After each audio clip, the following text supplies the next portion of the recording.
This channel is sponsored by Creality. Go to Creality.com and find all of your 3D printing tools. Hey everybody, welcome back. Got another little episode for you. Just kind of bringing you up to speed. Basically been printing all the parts for the SVJ, getting it all set up, getting them fit and everything. And let's go take a look. I think you're gonna like it.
So, hope you enjoyed that little walk around.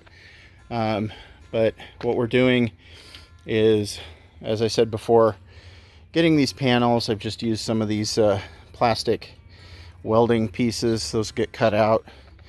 But basically trying to get all the panels aligned and as close as I possibly can so that when we go to cover this, get all of the panels so that they're fitting perfectly, and we skin the whole all of the 3D prints, that they all go back into the same place. So one thing I didn't do before, so hopefully this time it'll work out great. We may also choose to go with fiberglass instead of carbon fiber. Now hear me out. Fiberglass is much cheaper, and all it needs to do is give the prints a little bit of strength on the inside and the outside. So I only need to do like one layer of cloth. But to say like down in the lower diffuser, which is going to be an actual exposed carbon, we will skin that in carbon.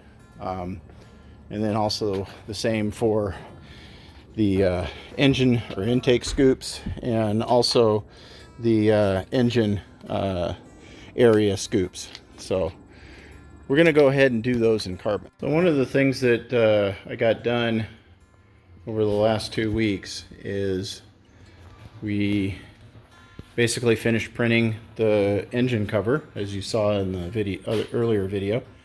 It's looking pretty good. Obviously it needs some tweaks, got some gaps and so on and so forth, but all in all, I mean, it fits a heck of a lot better than the first one that I did. And so I don't think that there's going to have to be too much modification to it to get it to fit.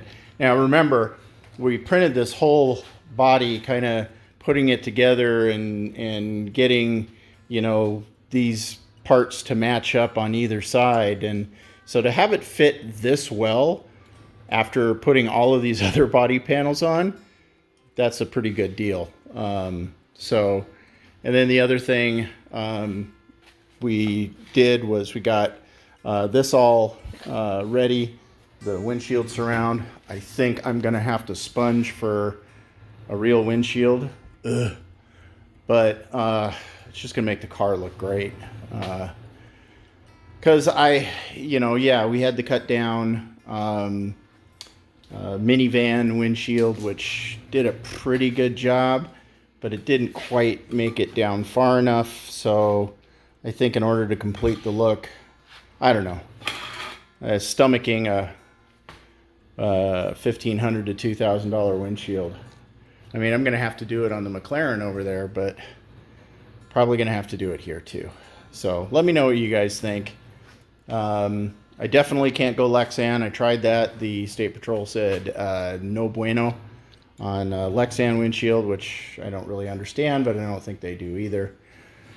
So anyway, let me know what you guys think about the whole car coming together in the comments. Let me know what you think about potentially doing most of the panels that are going to be painted in fiberglass, and then doing the other pieces in exposed carbon. So I think that's going to work pretty well. We will do a test panel. We'll probably do like one of the fenders first, but I want to get all of the panels, you know, get the gaps just right and everything on all of the panels before I even start.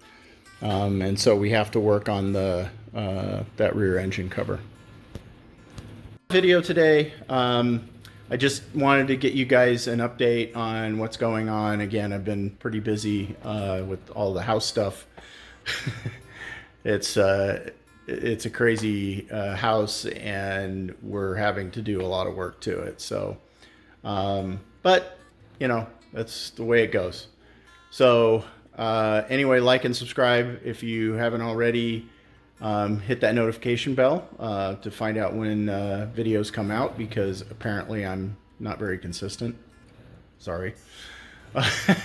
And you guys take care. We'll see you next time. Bye.